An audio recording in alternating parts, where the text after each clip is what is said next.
Bonjour et bienvenue dans cette capsule qui concerne la représentation graphique d'une fonction définie par partie. Allons-y tout de suite avec un exemple. Représente graphiquement la fonction suivante. Et là, on montre la fonction f, qui est définie en trois parties et qu'on doit représenter dans le graphique de droite. Ici, on vous propose la façon suivante.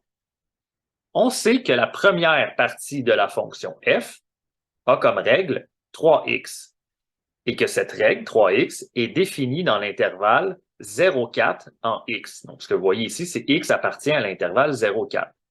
Alors, ce qu'on doit faire, c'est représenter la fonction 3x, mais dans un intervalle de 0 à 4. Et pour vous aider, on vous a construit une petite table de valeurs en bas.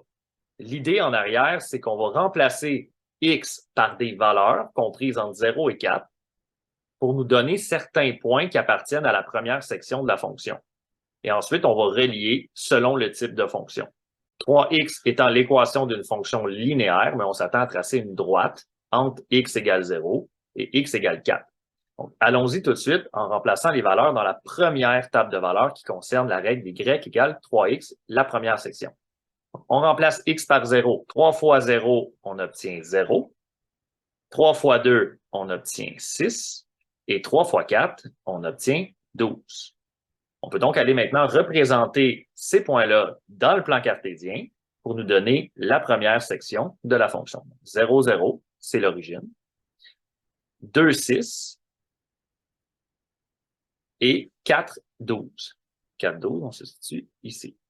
Et comme je l'ai dit précédemment, c'est une droite, c'est une fonction linéaire dans ce cas-ci. Donc, on va relier les points à l'aide d'une règle.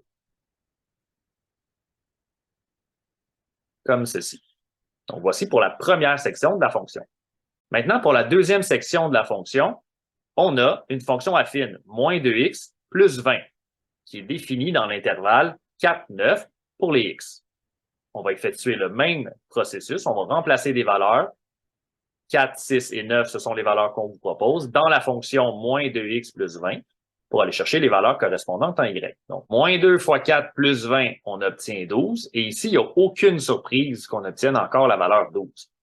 Comme on l'a dit précédemment, la fin de la première section, c'est aussi, ou la première partie, c'est aussi le début de la seconde partie. La fin de la deuxième partie va être le début de la troisième partie. Donc, on a un chevauchement ici. Et ça sera toujours le cas. Moins 2 fois 6 plus 20, on obtient 8. Moins 2 fois 9 plus 20, on obtient 2. Alors, on va les représenter, ces points-là, dans le graphique. Évidemment, le premier étant déjà placé, on va commencer au deuxième. 6 en x et 8 en y. 6, 8, ça nous mène ici. Et 9, 2, ça nous mène ici. Encore une fois, cette section, c'est une fonction affine. On va utiliser la règle pour relier les points. On relie et on obtient quelque chose comme ceci.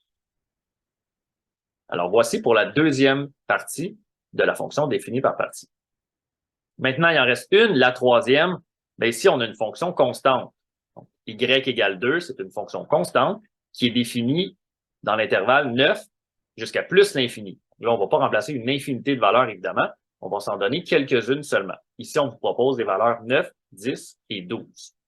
Alors, on va remplacer successivement les valeurs, mais ici, c'est une fonction constante, donc on obtiendra toujours la valeur 2. Encore une fois, vous observez qu'on a une répétition de la dernière valeur obtenue à la deuxième section pour la première valeur de la troisième section. Donc ici, on va aller placer les points. 9, 2 étant déjà placé, on commence à 10, 2, puis 12, 2.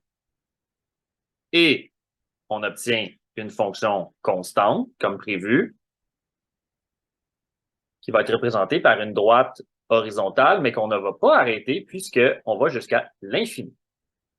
Alors, voici pour l'exemple 1. On se retrouve dans l'exemple 2.